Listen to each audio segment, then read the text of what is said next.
I think as a parent of an anorexic daughter, the hardest thing for me to accept was that my daughter was suffering from a very serious mental illness. But as soon as I got my head around that, I was able to steam forward, help my daughter in her recovery, give her the love and support she needed to get through this very, very difficult phase in her life. And from the very start, my husband and I decided that we would be completely open, completely transparent about our daughter's illness. And that made it very easy then with our friends, with my daughter's friends, to talk about what was going on in our lives. So I would say that communication at all levels of this illness is absolutely crucial. There is so much stigma in our society today about mental illness. People really don't understand it. People don't know what to say when you have somebody in your family suffering from this sort of illness. So I think information and being aware of everything that's going on is hugely important.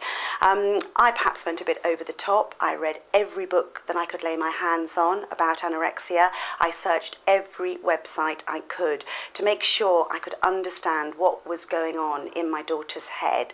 I think there is very little around, certainly at the time that my daughter was diagnosed, that really helped me, which is why I think the STEM4 website is such a pioneer in the field. It's very, very hard to understand the early symptoms and signs of an eating disorder because even as a parent, you're in denial. She may have had a day where she didn't eat at all. The next day when I saw my daughter eating some Weetabix for breakfast, it was so easy to say, we haven't got a problem here, I don't need to address this, and of course you're just totally putting off the inevitable.